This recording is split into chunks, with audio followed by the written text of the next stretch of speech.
여러분 안녕하세요. 네, 오랜만에 또 강의로 찾아뵙게 되었습니다. 자, 오늘부터는 이제 통합과학 2에서 우리가 이제 환경과 에너지라고 하는 단원에 대해서 우리가 살펴볼 건데, 환경과 에너지 단원은 크게 보시면은 단원은 실제로는 이제 두 개로 나눠져 있지만 크게 보면 이제 세 개 단원 정도로 구성이 되어 있다고 볼 수가 있어요. 그래서 첫 번째로는 바로 이제 생태계와 관련된 이야기고요.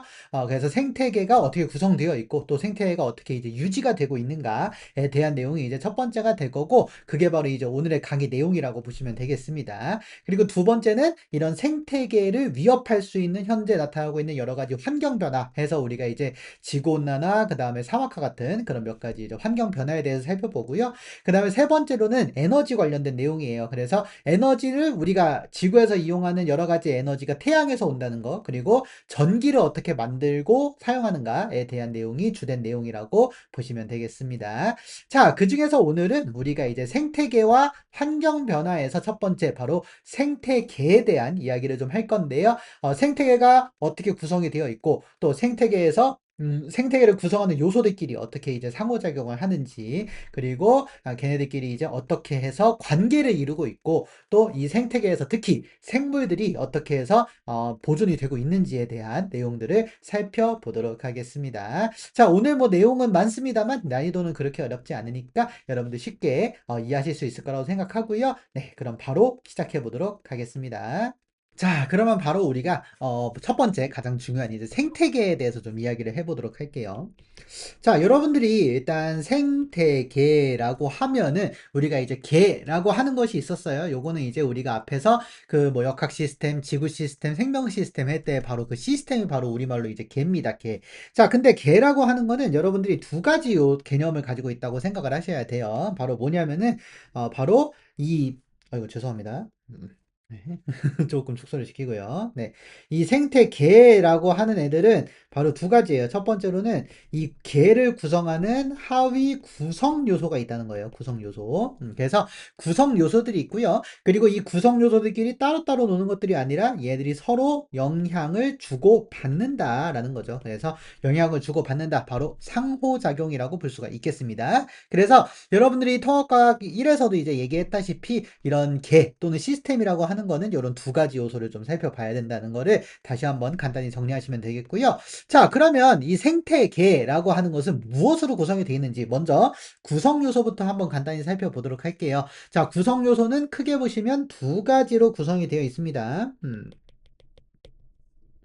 자, 생태계가 이렇게 있으면은 생태계를 구성하는 요소 중에 하나는 바로 생물 요소라고 부르는 것들이에요. 생물 요소.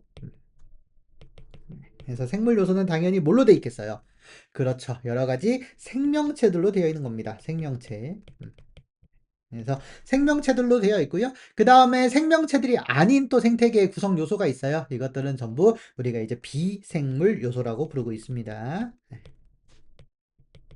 자, 이렇게 보시면 되겠고요. 자, 요 비생물 요소는 대표적으로 이제 우리가 여러 가지를 얘기할 수 있지만 어쨌든 한꺼번에 묶으면 우리가 이제 환경적 요인이라고 살펴볼 수가 있겠습니다. 자, 얘네들끼리 서로 영향을 이렇게 주고받는 우리가 이제 상호작용이라고 하는 거를 하고 있다는 거예요. 그죠? 자, 그래서 이게 사실 생태계의 전부예요. 네. 뭐 그렇게 어렵진 않네요. 자, 그러면 이제 각각의 요소를 조금 더 이제 자세히 살펴볼 건데, 우리가 먼저 생물 요소부터 좀 간단히 살펴보면은, 자, 생물 요소를 우리가 어떤 것들로 구성이 되어 있는가라고 할 때, 우리가 보통 이제 두 가지 측면으로 좀 구성을 하거든요. 그래서 첫 번째는 바로 우리가 이제 규모 또는 스케일적인, 단위로 우리가 먼저 이야기를 할 수가 있습니다. 자, 가장 작은 단위는 단연코 개체예요, 개체. 자, 개체는 바로 생명체 하나하나입니다. 저도 한 명의 사람이고, 이 강의를 듣고 있는 여러분도 한 명의 사람이죠. 이 한 명의 사람이 바로 사람이라는 개체 하나입니다. 그러고선 여러분들 학급 안에 또 보시면은 여러 명의 사람이 있죠. 근데 얘들은 같은 종이에요. 우리는 모두 사람이니까. 그래서 이렇게 같은 종의 개체들이 여러 개가 모이면 개체군이 됩니다. 개체군. 그래서 이거는 일정한 지역의 같은 종의 개체물이에요. 잠시만요. 네. 자, 같은 종의 개체들이 예, 무리를 지어 있는 거, 요거를 우리가 이제 개체군이라고 부르고요. 그러면 이제 우리가 이렇게 사람 개체군도 있지만 주변에 보면은 뭐 곤충 개체군도 있을 거고 식물도 있을 거고 뭐 이렇잖아요. 그래서 이러한 여러 개체군들이 모인 거를 우리가 이제 군집이라고 부릅니다. 군집. 그렇습니다. 자, 그래서 우리가 이렇게 생물들은 그 규모에 따라서 우리가 이제 개체에서 시작해서 개체군, 그 다음에 군집까지 이어지는 거고요. 그래서 얘들은 개체군의 무리예요. 네. 그래서 이렇게까지 이야기를 하고 이 군집하고 그 다음에 이제 비생물 요소 바로 이제 환경까지 한꺼번에 묶으면 이제 생태계로 가는 겁니다. 예, 그래서 우리가 이렇게 이제 생물 요소는 첫 번째 규모에 따라서 이렇게 이제 구분을 지을 수가 있고요. 그 다음에 두 번째로는 얘네들의 역할에 따라서 우리가 이제 또 생물 요소를 두 번째로 또 구분을 할 수가 있습니다. 자, 역할이라고 하는 거는 뭐냐면은 쉽게 말해서 이 생물들은 어쨌든 우리가 먹고 살아야 돼요. 자, 먹는다는 거는 바로 우리가 우리에게 필요한 에너지를 만들어낼 수 있는 바로 영양분을 얻는 거죠. 자, 이 영양분은 뒤에서 한 번 더 나오지만 이 영양분은 에너지를 가지고 있습니다. 그 에너지를 우리가 이렇게 이제 활동을 하는 거고 그 에너지를 우리가 이제 화학 에너지라고 불러요. 이제 뒤에 나오니까 다시 한번 살펴보시면 되겠고. 자, 이 역할은 바로 그 에너지를 낼 수 있는 양분을 어떻게 얻는가예요. 네. 그래서 이 양분을 얻는 방법으로 우리가 이제 이야기를 할 수가 있겠습니다. 자, 이 양분을 얻는 방법 중에서 첫 번째는요, 자기가 스스로 양분을 만들어낼 수 있는 애들이 있어요. 그래서 스스로 만드는 애들 바로 생산자입니다. 자, 생산자는 바로 이 양분을 스스로 내는데 그 방법은 우리가 이미 알고 있는 거죠. 네, 그렇습니다. 바로 광합성이에요. 그래서 햇빛을 받아서 우리가 광합성을 통해서 스스로 양분을 생산을 하는 거예요. 그래서 이름이 생산자입니다. 생산자. 그래서 생산자는 이렇게 이제 만들고요. 그 다음에 두 번째로는 소비자라고 있어요. 소비자. 자, 쓴다는 얘긴데 소비자는 그쵸? 자, 이거는 뭐 자기네들이 영양분을 쓰는 게 아니라 물론 쓰긴 하죠. 자, 쓰지만 얘들은 스스로 양분을 못 만들어내는 애들이에요. 그럼 어떻게 하느냐? 바로 먹어서 얻는 애들입니다. 네. 먹어서 양분을 얻어내는 것, 이것들을 소비자라고 부르고요. 우리가 바로 대표적인 소비자예요. 여러분들 스스로 광합성 못하죠. 그렇기 때문에 우리는 이제 다른 채소, 과일, 뭐 육류, 뭐 이런 것들을 먹어서 우리가 이제 양분을 얻으니까 그렇게 얻는 우리가 바로 대표적인 소비자라고 볼 수가 있겠습니다. 자, 그 다음에 세 번째로는요, 다른 애들의 유해를 가지고선 이제 그거를 분해해서 얻는 애들이 있어요. 그래서 얘들은 분해자라고 부릅니다. 네. 그래서 분해자들은 기존에 있던 여러 가지 생물에서 나온 여러 가지 물질들이나 배출물 또는 배설물이라고 할 수도 있겠죠. 그래서 그런 배출물들이나 또는 사체들 이런 것들을 이제 분해해서 네, 그렇게 해서 얻어내는 애들, 이런 애들을 우리가 분해자라고 부르고 있습니다. 자, 이렇게 되는데요. 우리가 생산자, 소비자는 쉽게 알 수가 있는데, 분해자는 조금 알기가 어렵거든요. 그래서 분해자만 잠깐 좀 정리를 해드리면, 분해자의 뭐 대표적인 미생물들이 이제 대부분 분해자겠죠. 뭐 세균이라든가 또는 곰팡이 이런 것들도 있습니다만, 추가적으로 버섯이 들어가 있기 때문에 버섯도 분해자예요, 여러분들. 그래서 버섯이 헷갈리기 쉬우니까 간단히 한번 체크를 해드렸습니다. 자, 그 다음에 두 번째로는 우리가 이제 비생물 요소들이 있겠죠? 비생물 요소로는 여러 가지 환경이 있을 거예요. 바로 환경 중에서 어쨌든 우리가 중요한 건 여기서 서로 영향을 주고 받아야 되니까 영향을 줄 수 있는 또는 영향을 받는 여러 가지 환경 요소들이 바로 우리가 말하는 비생물 요소가 되겠는데요. 그것은 바로 이제 첫 번째, 우리 지구에 있는 모든 생태계가 살아가는 데 있어서 가장 근원이 되는 에너지를 태양이 공급해 주잖아요. 그렇죠? 그래서 태양에서 오는 빛. 그렇죠? 그래서 빛과 관련된 게 이제 가장 중요하고요. 그 다음에 두 번째로는 열도 옵니다. 그래서 열도 중요한데 열은 바로 온도랑 직접적 관련이 있기 때문에 그래서 열 또는 온도가 되겠습니다. 그 다음에 세 번째로는 물이 있고요. 그 다음에 공기도 있고요. 그 다음에 토양도 있고요. 그래서 이런 것 등등이 바로 우리가 대표적인 생태계를 구성하는 비생물 요소라고 볼 수가 있겠습니다. 자, 이렇게 되는데 요 비생물 요소들이 요 생물 요소에 영향을 주기도 하고요. 또는 반대로 이 생물 요소들이 이 비생물 요소 바로 환경에 영향을 주기도 해서 서로 변화를 느끼게 된다는 게 바로 기본적인 여러분들 생태계의 구성이라고 살펴보시면 되겠습니다.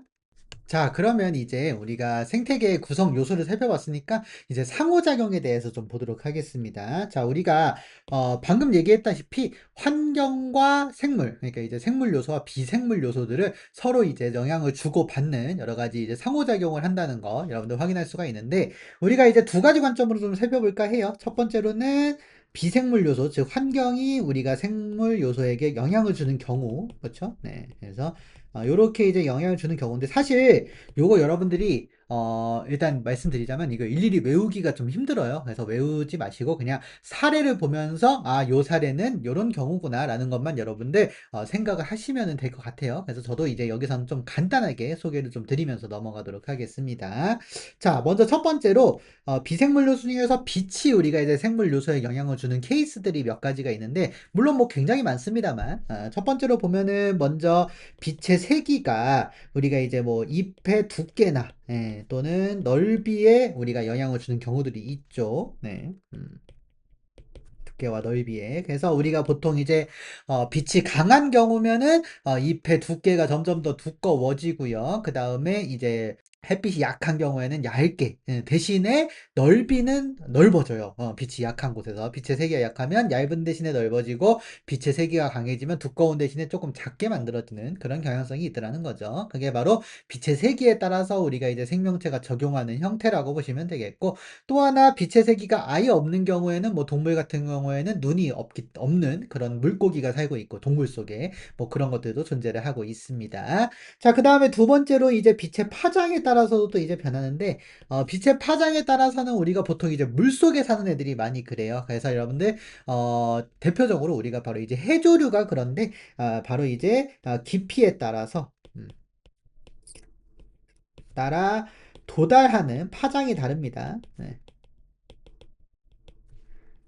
빛의 파장이 달라요. 그래서 우리가 이제 빨간색 같은 경우에는 파장이 길고 파란색 같은 경우에는 파장이 짧다고 했었는데 이 파장이 긴 애들이 일반적으로 우리가 이제 깊이 못 들어가는 형태가 됐었죠. 그래서 우리가 이제 파란색 빛이 좀 더 이제 깊게 들어가는 형태였습니다. 그렇게 해서 그거에 따라서 우리가 파장에 따라서 바로 해조류의 색깔이 좀 달라졌죠. 그래서 해조류의 색이 색, 즉 말해서 종류가 좀 다르다는 거. 그래서 이렇게 된다는 게 여러분들 바로 파장에 따른 변화였어요. 그래서 우리가 뭐 파래 같은 그런 애들은 우리가 이제 녹조류라고 부르는데 얘들은 빨간색 빛을 많이 이용하고 그 다음에 깊은 곳에 사면은 홍조류, 빨간색을 내는 애들인데요. 홍조류가 바로 이제 대표적으로 뭐 김 이런 애들이 있습니다. 그래서 그런 애들은 이제 깊은 곳에 살고 뭐 그렇게 이제 정해져 있는 거죠. 그래서 파장에 따라서도 이렇게 이제 변한다는 거 확인하시면 되겠고 그 다음에 세 번째로는 아이고 죄송합니다. 네, 세 번째로는 일조 시간 변화에 맞춰서 또 사는 애들이 있어요. 그래서 일조 시간 같은 경우에는 뭐 동물의 생활이라든가 또는 식물의 개화 시기 같은 거에 영향을 주는데 대표적으로 우리가 이제 국화 같은 경우들이 있죠. 그래서 이 일조 시간 같은 경우에는 뭐 개화 시기를 결정하고 그렇죠? 또는 그 다음에 또 뭐를 할 수 있냐면 또 번식 시기 동물들 같은 경우에는 그래서 이런 것들을 결정하는데 일조 시간 변화가 또 중요해요. 그래서 국화는 가을철 즉 우리가 일조 시간이 점점 짧아지는 가을에 주로 이제 개화를 하는 거 우리가 이제 생각을 할 수가 있고요. 그 다음에 동물 같은 경우에는 우리가 뭐 예를 들어서 송어, 노루 이런 애들은 이제 겨울철에 주로 이제 번식을 해야 되니까 이제 일조 시간이 짧아지는 그런 경우에 이제 번식하고 뭐 그런 것들이 이제 일조 시간에 맞춰서 동식물들이 이제 영향을 받는 그런 사례라고 보시면 되겠습니다. 자, 그래서 이제 그거는 이제 각각의 사례를 통해서 좀 보시면 되겠고, 그 다음에 두 번째로는 이제 온도에 따라서 우리가 이제 적응하는 것들이 있어요. 또는 열이라고 아까도 얘기했었죠. 그래서 열 또는 온도에 따라서 이제 적응을 하는 형태가 되는데요. 요것들은 이제 일반적으로 어떻냐? 보통 이제 우리가 추운 지방에 사는 애들. 추운 지방에 사는 애들은 항상 열 배출을 막는 형태로 발달이 되어 있는 거죠. 그래서 열 배출을 막기 위해서 여러 가지 형태들이 이제 이루어지게 되는데요. 첫 번째로는 바로 추운 지방에서 열 배출을 막기 위해서 바로 몸이 커지는 경우예요. 그래서 몸집이 커집니다. 자, 요거에 대해서 잠깐 말씀드리면 몸집이 커지면 뭐가 좋느냐? 우리가 어쨌든 열은 이렇게 이제 표면에서 빠져나가잖아요. 몸의 표면에서. 근데 몸집이 크면은 자기 몸집에 비해서 빠져나가는 면적이 좀 작아져요. 그거를 우리가 뭐라고 부르냐면은 이제 부피에 따른 죄송합니다. 네, 부피에 따른 표면적이 작다는 거죠. 네, 따른 이거 저 오더라 잘못 쓰는 게 맞네요. 네. 몸의 표면적이 작아집니다. 네, 그래서 요 표면적이 작아지다 보니까 요걸로 인해서 우리가 몸집을 키우는 게 열이 많이 빠져나가지 않고 대신에 안에 도는 열이 많아지겠죠. 그래서 이제 그런 것들로 우리가 이제 몸집을 키워서 열 배출을 막는 경우가 있고, 또 하나는 말단 부위를 작게 하는 거예요. 이것도 역시 표면적을 낮추는 건데, 그래서 말단 부위를 작게 해가지고 이렇게 이제 열 배출을 막는 그런 형태도 우리가 이제 발달이 되어 있습니다. 그래서 이렇게 보시면 되겠고, 그 다음에 두 번째로는 또 이제 변온동물들 같은 경우에는 변온동물은 이때 바로 이제 그냥 겨울잠을 자버리죠. 그래서 겨울잠을 자서 우리가 이제 신진대사를 낮추고 그거를 바탕으로 해서 이제 열 배출을 막는 그런 형태로 이제 발달을 하고 있습니다. 그 다음에 또 이제 저기 뭐가 있더라? 예, 그래서 이제 그런 것들을 우리가 이제 살펴보시면 되겠고, 반대로 더운 지방 같은 경우에는 많이 배출을 시키는 게 또 중요해요. 그래서 배출량을 늘리는 게 중요해서 요거랑 반대로 된다고 보시면 되겠습니다. 그래서 몸집을 전반적으로 좀 작게 해서 멸이 많이 빠져나갈 수 있도록 하고, 그 다음에 말단 부위를 크게 키워요. 그래서 이제 여우 같은 게 있었죠. 북극 여우는 귀가 작고 사막 여우는 귀가 크고 뭐 그런 얘기 있었고, 그 다음에 겨울잠 같은 건 잘 리 없죠. 그래서 그렇게 해서 우리가 오늘 그 몸에 열을 많이 배출할 수 있도록 그렇게 이제 구조가 발달이 되어 있는 거고, 식물들도 그렇죠. 식물들도 이제 추운 계절이 다가오면은 자연적으로 요새 이제 낙엽을 만드는 그런 것들도 우리가 이제 요거 하나의 예로 많이 이제 정착이 되어 있습니다. 그 다음에 세 번째 물 같은 경우 볼게요. 자, 물. 자, 물은 일반적으로 뭐 바닷속에서 사는 애들도 물론 중요하지만 이 물에서도 중요한 게 뭐냐면 두 가지예요. 첫 번째로는 물이 많이 빠져나가지 않도록 하는 것들이 중요합니다. 그래서 물 배출을 줄이기 위해서 우리가 기본적으로 어떻게 하느냐?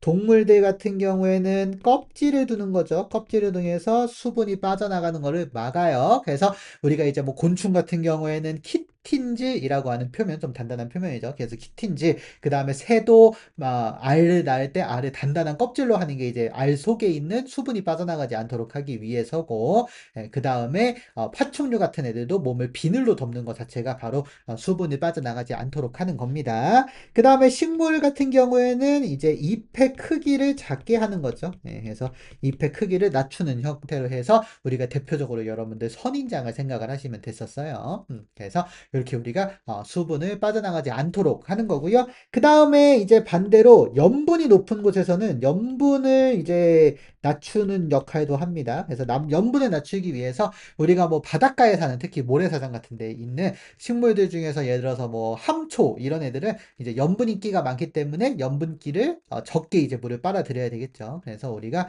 고농도의 염분을 저장하는 기관을 따로 둬 가지고 수분을 잘 흡수하도록 합니다. 다만 요거는 수분에도 영향을 미치면 사실은 그 염분이 많은 땅이잖아요. 그래서 우리가 이제 토양에도 좀 포함이 돼요. 토양에도. 그래서 토양에도 이제 영향을 받는 형태라고 여러분들이 생각을 하시면 되겠습니다. 그래서 토양은 우리가 여기에서 첫 번째 토양의 염분이 높은 경우에는 이거를 이제 따로 저장하는 거. 그래서 이런 기관을 둔다는 것도 여러분들 체크해 두시면 되겠고, 그 다음에 토양에서 여러 가지 저기 영양소를 받을 수가 있겠죠. 그래서 식물은 토양에서 이제 우리가 뿌리를 내려가지고 성장에 필요한 여러 가지 물질들, 그래서 유기물하고 무기물들을 우리가 이제 여기서 얻으면서 살아가고 있는 거죠. 식물들이. 그래서 이런 것들도 이제 토양으로 인한 여러 가지 이제 형태라고 보시면 되겠습니다. 그 다음에 마지막으로 이제 공기.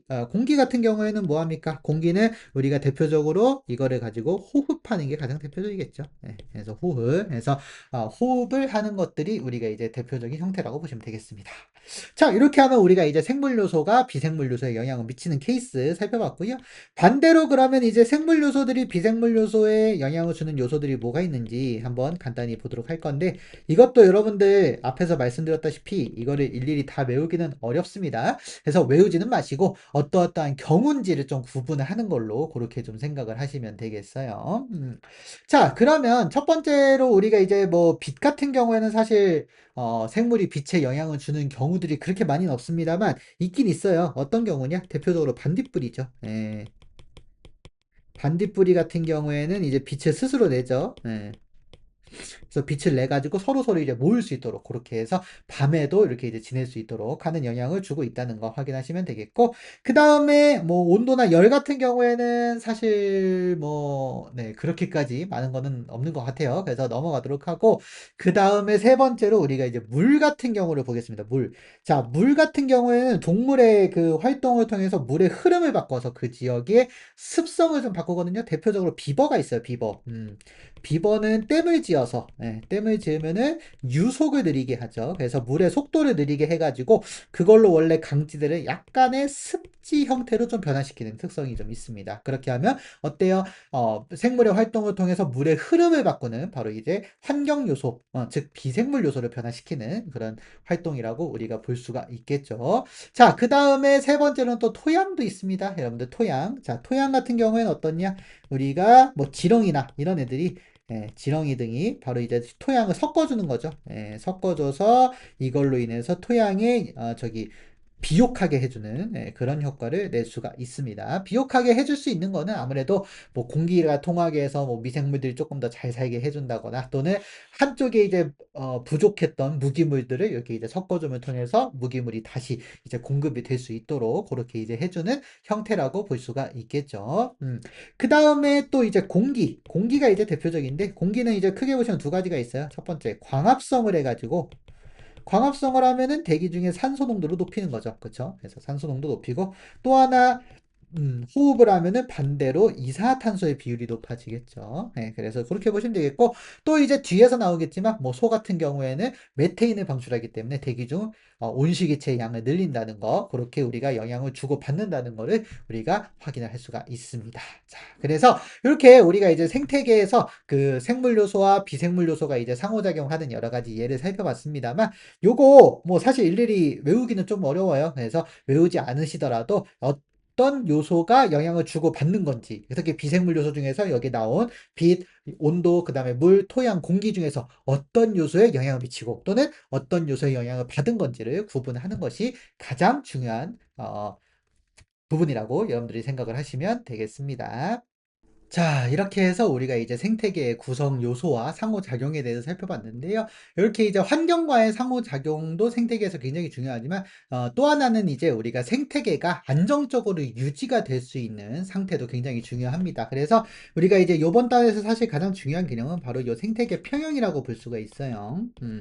자, 그래서 우리가 이제 두 번째로 살펴볼 것은 바로 요 생태계 평형에 대해서 좀 살펴볼 건데, 일단 생태계가 평형을 이룬다라고 하는 거는 쉽게 말하면 생태계가 안정된 상태를 유지하는 겁니다.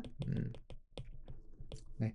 자, 그래서 생태계가 안정된 상태를 유지한다는 것이 바로 이제 평형인데, 그러면 안정된 상태라는 것이 무엇이냐라고 이제 여러분들 생각을 할 수가 있잖아요. 이 안정된 상태라고 하는 거는 바로 생태계를 구성하고 있는 환경이 그렇게 급격하게 변하지 않아야 돼요. 첫 번째로. 네, 그래서 환경이 급격하게 변하지 않은 상태로 이 생물 요소 안에 있는 애들끼리 관계가 안정적으로 유지가 되는 거라고 생각을 하시면 됩니다. 그러면 그 관계가 무엇이냐 했더니 바로 먹이 관계라는 거죠. 그래서 우리가 이 먹이 그물이 바로 이제 안정적으로 유지되어야 되는 겁니다. 그래서 먹이 그물이 잘 유지가 되는 상태다라고 여러분들이 생각을 하시면 되겠습니다. 그러면 뭐예요? 먹이 그물이 유지가 되는 것이 생태계 평형의 핵심 요소라고 여러분들이 생각을 하셔도 되는 거예요. 자, 그러면 이 먹이 그물이 유지가 되면은 우리가 뒤에서 한 번 더 뒤에서 또 이제 얘기를 할 거긴 하지만 이 먹이 그물이 유지가 되면은 자연스럽게 생태계가 피라미드 상태를 가지게 되거든요. 그래서 생태 피라미드가 유지되는 것도 역시 똑같이 우리가 생태계 평형을 이루고 있는 상태다라고 여러분들이 생각을 하시면 되겠습니다. 자, 그러면 우리가 일단 먹이 그물이 뭐냐 했더니 바로 먹이 사슬 또는 먹이 관계가 여러 개로 이제 얽히는 거를 우리가 이제 먹이 그물이라고 불러요. 네, 그래서 여러 개의 먹이 사슬이 네, 얽히는 거죠. 네, 그래서 글자가 맞나요? 네, 맞겠죠. 네, 그래서 이렇게 서로 얽혀 있어서 그물처럼 복잡하게 연결이 되어 있는 상태를 우리가 이제 먹이 그물이라고 부르는데요. 이 먹이 사슬은 우리가 보통 이제 먹고 먹히는 관계를 표시를 해주는 겁니다. 그러면 가장 먼저 영양분을 만드는 애들이 항상 먹히잖아요. 그쵸? 식물들은 자기가 잡아먹는 일이 거의 없죠. 그래서 먹히니까. 그래서 생산자가 가장 먼저 존재를 하게 되고, 가장 낮은 단계. 그 다음에 이 생산자를 먹는 애들이 바로 소비자죠. 소비자는 낮은 단계부터 우리가 1차 소비자, 그 다음 단계를 2차 소비자, 뭐, 이렇게 이제 불러서 쭉쭉쭉 가가지고, 이제 뭐, 최종 소비자, 이렇게까지 넘어갑니다. 자, 이렇게 되는 것이 바로 먹이 그물인데, 여기에서 여러분들이 체크해 두셔야 될 거는, 이 역할은 고정된 게 아니라는 거예요. 단적으로 우리만 해도 우리가 야채 또 먹고 그다음에 고기도 먹잖아요. 야채는 생산자를 먹는 거죠, 채소. 그쵸? 생산자를 먹는 거니까 그걸 먹을 땐 우리가 1차 소비자가 되는 거고 또 내가 만약에 돼지고기를 먹을 거예요. 돼지는 풀을 먹죠. 그러니까 돼지가 1차 소비자인데 그걸 먹는 나는 2차 소비자가 되는 거죠. 그래서 이렇게 같은 종의 생물이어도 어떤 먹이를 먹냐에 따라서 그때그때마다 먹이 그물에서 요 관계가 단계가 항상 고정적이지 않다는 걸 여러분들 체크를 해두시면서 그래서 뭐 예를 들어서 뭐 교과서에 나오는 예제를 좀 하나 살펴드리면은 뭐 매 같은 경우에는 예를 들어서 뭐 토끼를 먹는다 그러면 2차 소비자를 먹는 거지만 토끼를 먹는 뱀도 먹어요. 그러면 3차 소비자가 되는 거죠. 네, 그래서 그런 형태로 이제 되기 때문에 우리가 같은 생물이어도 서로 다르다는 걸 여러분들 좀 체크를 해두시고요.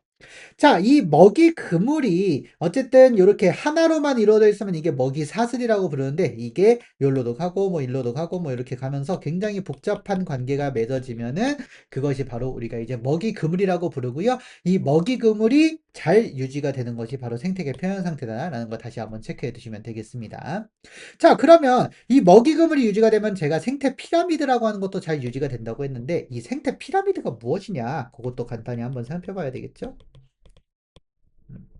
자, 일단 여러분들이 뭐 피라미드가 뭔지는 아실 거예요. 바로 이렇게 이제 세모나게 생긴 애들인데, 바로 요 먹이 단계, 바로 방금 들었던 생산자 1차 소비자, 2차 소비자로 갈수록 피라미드의 형태를 유지하게 된다는 것이 바로 여러분들 생태 피라미드라고 보시면 되겠습니다. 자, 그러면 왜 그런가 했더니, 이 피라미드가 몇 가지 측면에서 우리가 이제 유지가 되는 건데, 자, 일단은 그걸 얘기하기 전에 개념부터 다시 한번 써드리면, 생산자, 1차 소비자 뭐 이렇게 쭉쭉쭉 해서 우리가 먹이 관계의 먹이 사슬의 상위 단계로 갈수록 줄어든다는 거예요.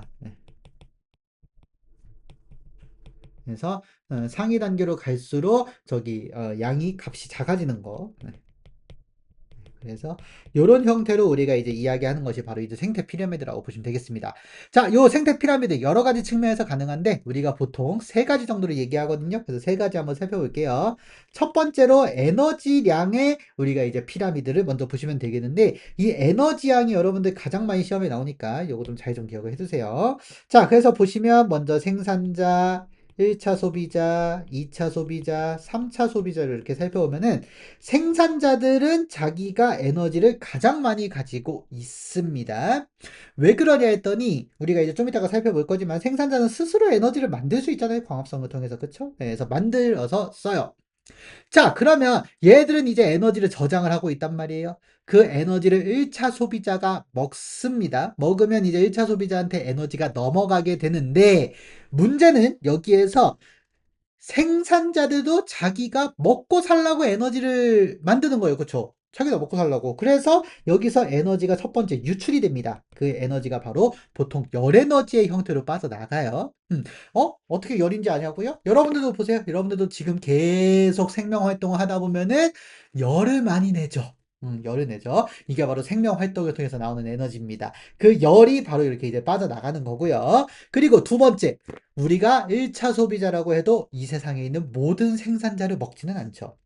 그러다 보니까 에너지는 자기네들이 쓰는 것도 있고 다 잡아먹히지도 않기 때문에 일부만 1차 소비자한테 넘어갑니다. 그래서 1차 소비자로 넘어가면은 이제 양이 좀 줄어들게 돼요. 근데 제가 너무 크기를 좀 안 맞게 그리는 것 같은 기분이죠? 네, 그래서 이렇게 좀 그리겠습니다. 그래서 1차 소비자로 넘어가게 되면은 요만큼으로 이제 에너지가 감소를 하게 됩니다. 자, 이렇게 되는 이유는 첫 번째, 바로 요 열이 빠져나가는 게 있는 거예요. 첫 번째. 그 다음에 두 번째로는 다시 한번 말씀드리지만 다 잡아먹히는 게 아니라 일부만 잡아먹히기 때문에 그렇다는 거 보시면 되겠고요. 그렇게 먹은 다음에 이제 얘도 열 써요. 그러면 2차 소비자로 가면은 2차 소비자도 1차 소비자를 다 먹는 것도 아니고 그 다음에 1차 소비자가 자기 생명 활동하면서 또 에너지 쓰는 거 있죠? 그러니까 에너지가 100% 갑니까 안 갑니까? 그렇죠. 역시 또 100% 에너지가 가지 않습니다. 그래서 2차 소비자로 가면 더 적어져요. 그러면 3차 소비자까지 가면은 더 줄어들겠죠. 그쵸? 네, 그래서 이런 형태로 이제 되는 우리가 형태라고 보시면 되겠어요. 네, 근데 이거 균형을 좀 맞춰야 되니까 조금만 이동을 좀 시키겠습니다. 네. 자, 이렇게 되는 거죠. 자, 그래서 얘들이 이제 열이 계속 이렇게 이제 빠져나가는 형태라고 보시면 되겠어요. 자, 그럼 어떻습니까? 지금 여기 보시면 생산자든 1차든 2차든 3차든 계속 열로 배출을 해요. 그래서 뒤에 보면은 우리가 이제 에너지가 계속 줄어들고 있는 형태가 되는 게 아니라 에너지가 이제 열로 바뀌어서 이제 빠져나가는 거라고 보시면 되겠어요. 생태계 밖으로. 그러면 어떻게 되겠습니까? 계속 에너지를 여기서 공급을 해줘야 되겠죠? 그 에너지가 바로 우리가 앞에서 살펴봤던 빛에너지로 공급을 해주고 있는 거예요. 에너지를. 그래서 그것까지 여러분들 같이 좀 체크를 해두시면 됩니다. 그래서 이렇게 에너지 공급, 즉 태양빛을 공급을 안 해주면 요거 유지가 안 돼요. 왜? 에너지는 계속 생태계 밖으로 움직이고 있기 때문에 그렇습니다. 그리고 위로가 좀 낮아지는 것도 있고요. 그래서 이렇게 피라미드 형태 이룬다는 거 확인하시면 되겠네요. 자, 그 다음에 두 번째 개체수. 로도 이제 많이 나옵니다. 개체수는 당연히 마리수죠? 마리수도 당연히 어때요? 1차가 가장, 저기 생산자가 가장 많겠죠? 네, 생산자가 가장 개체수가 많습니다. 그리고 이거를 잡아먹는 애들은 먹이보다는 적어야 되니까 1차 소비자가 더 적고, 그거를 먹는 2차 소비자는 당연히 더 적을 것이고 3차 소비자는 훨씬 더 적겠죠. 그래서 개체수로도 이렇게 이제 피라미드를 만들어낼 수가 있고요. 그 다음에 세 번째로는 바로 또 하나가 뭐가 있냐면 바로 생체량이라는 게 있어요. 자, 요 생체량도 결국에는 똑같이 이런 피라미드의 형태를 가지고 있기 때문에 네, 저는 저기 만들기가 귀찮네요. 그래서 복제를 해서 그냥 쓰겠습니다. 자, 이렇게 해서 생체량도 우리가 이제 피라미드 형태를 이루는데 생체량이 뭐길래 그러냐? 생체량이라고 하는 거는 바로 생물의 무게예요. 쉽게 말하면 질량이죠, 질량. 그래서 생물의 양입니다. 자, 그러니까 만약에 어떤 생태계가 있다. 그 생태계 안에 있는 생명체들의 질량을 우리가 이제 합한 거를 우리가 이제 생체량이라고 보시면 되겠는데, 당연히 생산자가 3차 소비자보다 질량이 작은 편이에요. 다만, 개체수가 워낙에 많기 때문에 생체량도 다 따져보면 많다라는 거예요. 그래서 이렇게 우리가 이제 생체량을 따졌을 때도 우리가 이렇게 피라미드 형태를 이루게 된다는 거 여러분들 확인하시면 되겠습니다. 자, 그래서 이렇게 우리가 이 에너지를 보더라도 개체수를 보더라도 생체량을 보더라도 이렇게 피라미드 형태를 이루는데 이렇게 되는 게 가장 일반적이고 안정적인 형태가 되겠죠. 그렇게 안정적인 형태는 바로 이런 먹이 그물이 잘 유지가 되고 있는 상태일 거예요. 그게 바로 좋은 생태계 평형 상태라는 거죠. 그래서 이 생태 피라미드와 먹이 그물이 잘 유지가 되면은 우리가 생태계가 평형을 이루게 된다는 거 여러분들 다시 한번 확인하시면 되겠습니다. 네, 이렇게 해서 이제 우리가 생태계 평형이라고 하는 거는 먹이 그물이 그대로 유지가 되고 그거에 따라서 생태 피라미드가 이제 원래의 형태를 잘 유지하고 있다는 걸 우리가 보면 되는데 이 생태계 평형에 변화가 일어날 수가 있어요. 그래서 마지막 내용은 바로 이 생태계 평형의 변화에 대해서 좀 보도록 하겠습니다. 자, 생태계 평형 같은 경우에는 가끔씩 깨지는 경우가 있습니다. 네. 그래서 우리가 이제 깨지는 경우들이 있는데 깨지는 경우가 두 가지예요. 첫 번째로는 회복될 수 있을 정도로 작은 깨짐이 하나 있고요. 그 다음에 또 하나는 회복이 불가능할 정도로 타격을 입히는 대규모의 환경 변화나 또는 인간 활동들이 있습니다. 그래서 그 두 가지로 볼 건데 우리가 여기에서 살펴볼 거는 아까 말씀드렸듯이 먹이 관계로 살펴보니까 먹이 그물 그래서 그거를 바탕으로 한 바로 생태 피라미드로 좀 주로 이야기를 합니다. 어떤 걸로 살펴볼 거냐면 바로 개체수 기반하는 피라미드로 좀 볼 건데 자, 첫 번째로는 일시적으로 깨지는 경우예요. 몇 가지 요인으로 인해서. 그래서 이 경우에는 어느 정도 생태계는 어느 정도 버틸 수 있는 힘이 있거든요. 그러면은 다시 이제 회복이 됩니다. 나중에. 자, 그래서 회복이 되는 과정인데 요거 간단하게 한번 살펴보면은 우리가 딱 세 단계짜리로 한번 살펴보도록 하죠. 자, 이것도 너무 작으니까 조금만 키우겠습니다. 자, 네. 자, 이렇게 해서 우리가 잠깐만요. 요거를 좀 알아보기 쉽게 회색깔로 좀 표시를 할게요. 제가. 자, 이렇게 해놓고 세 단계가 있습니다. 여기서 맨 밑에는 생산자고 얘는 1차 소비자, 얘는 2차 소비자예요. 자, 요것을 이제 기반으로 해서 좀 이야기를 할 건데 우리가 여기선 총 저기 5단계로 가기 때문에 5단계로 좀 보도록 하겠습니다. 짠! 네, 갑자기 됐죠? 네, 여러분들, 제가 복사하는 시간을 강의로 뺐습니다. 자, 그래서 갑자기 5개가 생겼는데, 자, 요 두 가지 케이스를 먼저 좀 볼 건데요. 첫 번째로는, 여러 가지 요인으로 인해서 우리가 1차 소비자의 개체수가 일시적으로 늘어났다고 해볼게요. 여기가 일시적으로 늘어납니다. 지금 우리가 아까 1차 소비자를 파란색으로 했으니까 파란색으로 좀 해볼게요. 자, 1차 소비자의 수가 이렇게 이제 일시적으로 증가했어요. 그러면 먹이 관계에 의해서 얘는 얘를 먹고 얘는 얘를 먹죠. 그쵸? 그러니까 얘는 지금 원래 요만큼이 있어야지만 이만큼의 생산자 개수가 유지가 돼요. 근데 먹어야 되는 애들이 늘어났어요. 그러면 생태계에서 이 생산자의 수가 어떻게 되겠습니까? 그렇죠. 생산자의 수는 감소를 할 수밖에 없습니다. 그래서 생산자가 일시적으로 이렇게 이제 감소를 하는 거예요. 이렇게. 반면에 2차 소비자는 어떠냐? 2차 소비자는 지가 먹을 게 늘어나죠. 그래서 2차 소비자의 숫자는 증가를 하는 형태가 됩니다. 이렇게. 자, 그러면 이렇게 되면 어떻겠습니까? 생산자는 줄고 2차 소비자 늘었어요. 그러면 1차 소비자 관점에서는 지가 먹을 거는 줄었고 자기를 잡아먹을 애들은 늘었단 말이에요. 그래서 다시 개체수가 원래대로 돌아가게 돼요. 다시. 그래서 개체수가 돌아가게 되고, 그러면 어떻겠습니까? 원래 이만큼으로 줄어있던 생산자가 있고, 그 다음에 개체수가 늘어나 있던 2차 소비자가 이렇게 있는데, 얘네들은 지금 이제 지가 먹을 게 줄어들었어요. 또 반대로 생산자 입장에서는 자기를 잡아 먹을 애들이 줄었죠. 그래서 다시 개체수를 생산자는 회복을 하고요. 2차 소비자는 다시 먹을 게 줄어들으니까 이렇게 이제 감소가 됩니다. 그래서 이렇게 해서 다시 원래의 피라미드 형태로 돌아가는 거. 이게 바로 여러분들 생태계 평형을 다시 회복하는 형태라고 보시면 되겠어요. 네, 그래서 이 경우는 첫 번째 케이스 바로 1차 소비자 증가했을 때 네, 요 경우라고 여러분들 간단히 말씀을 드리면 되겠고요. 두 번째 케이스는 뭐 할 거냐면은 2차 소비자가 잠깐 늘어나는 경우예요. 네. 자, 그러면 2차 소비자가 늘어났을 땐 어떤지 한번 살펴보도록 하겠습니다. 죄송한데 제가 얘를 바꿀게요. 2차 소비자 감소한 경우. 네. 자, 그럼 2차 소비자를 이번에는 뭐 사람이 만약에 좀 사냥을 해서요. 2차 소비자 이렇게 이제 줄었다고 해볼게요. 네.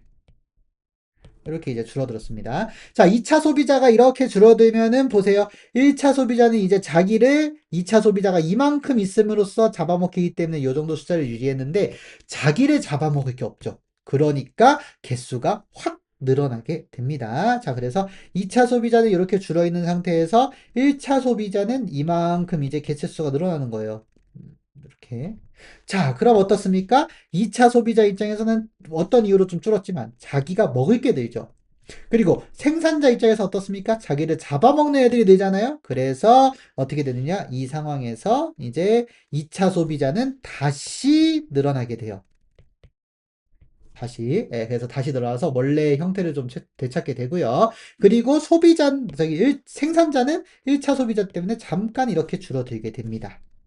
자, 그럼 어떻습니까? 1차 소비자 입장에서 보면 2차 소비자는 자기를 잡아먹을 애들이 늘고 자기가 먹을 건 더 줄죠? 그러면 다시 요 경우랑 좀 똑같죠. 그래서 다시 이제 개체수가 줄어들어야 돼요. 그래서 다시 줄어들면서 이렇게 이제 균형을 맞추게 되고요. 생산자는 어떻습니까? 자기가 먹을 게 이제 줄어드니 자기가 잡아먹힐 게 줄어들게 되겠죠? 이 상태에서 2차 소비자는 아까 그대로고 그래서 다시 이제 늘려서 이렇게 이제 원상태로 돌아가는 거죠. 예, 이렇게 이제 늘려가지고. 예, 그래서 이렇게 한 단계가 조금 더 늘긴 합니다만, 이렇게 과정을 통해서 역시 또 원래 피라미드 형태를 제대로 회복하게 된다는 거 확인하시면 되겠습니다. 자, 그래서 우리가 각각의 입장에서 생각하시면 돼요. 먹을 게 많다, 또는 먹힐 게 많다, 또는 자기가 먹을 게 줄어든다, 또는 자기를 잡아 먹을 애들이 늘어난다. 예, 이런 거에 관점을 바탕으로 해서 이렇게 이제 단계별로 밟으면 누가 개체수가 얼마나 변하게 되는지, 그리고 그 과정에서 어떻게든 다시 회복을 하게 되는 거예요. 자, 근데 이게 안 되는 경우들이 있습니다. 그래서 큰 타격을 입는 거예요. 그런 경우에는 이제 완전히 깨지는 거죠. 그래서 완전히 깨지는 경우들이 있는데, 음, 자, 완전히 깨지는 경우는 크게 보시면은 두 가지 측면이 있어요. 첫 번째로는 자연재해입니다. 자연재해는 뭐 어떻게 할 수가 없죠. 자연재해가 있는데, 예를 들어서 뭐가 있느냐? 우리나라 같은 경우는 대표적으로 뭐 태풍이 오거나, 그쵸? 또는 강한 홍수가 내리거나, 그 다음에 가뭄이 갑자기 이제 오랫동안 이제 들게 되거나, 또는 뭐 산사태, 여러 가지 사태, 그 다음에 뭐 지진, 이런 것들이 있겠죠. 그래서 이런 것들로 인해서 자연재해가 일어나면 그 지역의 생태계가 완전히 파괴가 되는 경우가 있습니다. 이거는 뭐 1차 소비자만 피해를 입는다, 2차 소비자만 피해를 입는다, 이런 게 아니라 전체적으로 다 같이 피해를 입는 거죠. 그래서 그렇게 해서 이제 줄어드는 경우들이 있고요. 두 번째로는 이제 중요한 게 인간 활동으로 인해서 깨지는 경우들이 좀 많다는 거예요. 그래서 요게 이제 사실은 여러분들 시험에 자주 나오는 것들인데, 요 인간 활동 같은 경우에는 대표적으로 바로 인구 증가와 도시화입니다. 요 두 가지가 사실은 제일 문제예요. 글씨 좀 이쁘게 써볼까요? 네, 인구 증가와 도시화로 인한 여러 가지 문제들이 있습니다. 첫 번째, 인구가 늘다 보니까 자기네들이 필요한 것들이 많아요. 그래서 생산자를 좀 많이 감축을 시키죠. 대표적으로 뭐 벌목도 있고요. 그 다음에 경작지 개발도 있고요. 그 다음에 저기도 있죠. 1차 소비자를 늘려가지고 풀을 많이 뜯게 하거나 뭐 이런 것들이 있습니다. 그렇게 하면은 너무 과도하게 하다 보니까 생태계가 이제 파괴가 되는 경우들이 좀 나타나고 있고요. 그 다음에 도시화를 하면서부터 어떻게 되느냐, 숲을 뭐 훼손하는 경우도 있고, 또는 우리가 이제 뭐 호랑이 같은 게 무섭다고 호랑이 많이 잡아가지고, 지금 우리나라 호랑이 멸종했죠? 그런 2차 소비자가 멸종을 함으로 인해서 생태계의 변화가 일어나는 경우들도 있습니다. 그리고 또 하나가 외래종 유입 같은 것들도 있죠. 예, 그래서 외래종을 유입을 해가지고 그걸 기반으로 해서 우리가 기존에 생태계에 없던 애들이 나오니까 그것 때문에 생태계가 교란되는 그런 현상도 일어나고 있다는 거 확인하시면 되는데, 사실 요 인간 활동 요인 같은 경우에는 우리가 앞에서 생물 다양성에 대해서 얘기를 할 때 한번 얘기했었어요. 생물 다양성 감소 원인 해가지고 뭐 불법 포획 남해, 그 다음에 환경오염, 그 다음에 외래종 유입, 그 다음에 생태계 서식지 파괴와 단편화, 이런 것들이 있었죠. 그거랑 완전히 똑같기 때문에 여러분들 사실 따로 구분하실 필요는 없습니다. 그래서 이제 똑같다는 거 여러분들 확인하시면 되겠어요. 그래서 요거는 저기 네, 다시 써드리면 생물 다양성 파괴랑 똑같다는 거. 그래서 요거랑 똑같은 작용이라는 거 확인하시면 되겠고요. 그러면 이거에 따른 보전 방안도 이제 마지막으로 나오게 되는데, 예, 요거는 우리가 이제 보전을 해야 되겠죠? 그래서 보전 방안도 앞에서 살펴봤던 생물 다양성 파괴랑 똑같은 형태로 보전을 하면 됩니다. 그래서 뭐 대표적으로 나오는 게 뭐 인간 활동 중에서는 생태 터널 만드는 거 있죠. 그쵸? 그래서 생태 터널도 나오고요. 그 다음에 뭐 보호구역 지정 같은 것도 있고요. 네, 그래서 이런 여러 가지 것들을 통해서 우리가 보존을 할 수가 있고, 그 보존은 다시 한번 말씀드리지만 생태계 평형이 유지가 되는, 즉 먹이 그물이 복잡함을 계속 가지게 되고, 또 생태 피라미드가 그대로 유지가 될 수 있도록 하는 것이 바로 생태계 보존의 가장 기본이라는 거 여러분들 확인하시면 되겠습니다. 자, 이렇게 해서 우리가 이제 생태계에 대해서 이제 전체적으로 내용을 간단히 좀 살펴봤습니다. 다시 한번 말씀드리지만 생태계라고 하는 거는 우리가 이제 생물 요소와 비생물 요소가 같이 상호작용을 하면서 비생물 요소, 즉 환경에 맞게 생물들이 이제 진화를 해서 그거에 맞게 적응해서 살아가고 있는 애들이 있고, 또 반대로 이제 생물의 활동으로 인해서 비생물 요소의 변화가 일어나는 것들도 있죠. 그리고 또 생물 요소들 중에서는 서로 관계를 맺고 있는 것이 바로 먹이사슬 또는 먹이 그물이라는 걸로 서로 관계를 맺고 있는데, 이 그물이 잘 유지가 되는 것이 중요하고, 그 유지가 안 되게 하는 현상들이 바로 인간 활동이 있다 보니까 그런 인간 활동에서 우리가 생태계 평형을 유지할 수 있도록 해야 된다는 거, 그것을 간단하게 우리가 결론으로 살펴볼 수 있겠습니다. 자, 이렇게 해서 여러분들 이번 강의도 요걸로 마치도록 할 건데, 내용은 뭐 많지 않고요. 제가 굉장히 요약을 많이 했기 때문에 여러분들 교과서나 또는 문제집 같은 거를 꼭 한번 찾아서 읽어보시면서, 아, 요런 내용들이 있구나라는 거 다시 한번 확인하시면 되겠습니다. 자, 역시 또 궁금한 거는 밑에 댓글이나 또는 개인적으로 연락 주시면 되겠고, 다음 강의에서는 우리가 이제 이 생태계 표형을 크게 위협하고 있는 지구의 환경 변화, 바로 인간 활동으로 인한 환경 변화인데요. 세 가지 측면에서 살펴볼 거예요. 첫 번째로는 지구 온난화, 그 다음에 엘니뇨, 그리고 사막화, 이 세 가지 관점에서 생각해 보도록 하겠습니다. 자, 이번 강의도 여러분들 들어주셔서 감사드리고요. 또 다음 강의에서 뵙도록 하겠습니다. 여러분 고맙습니다.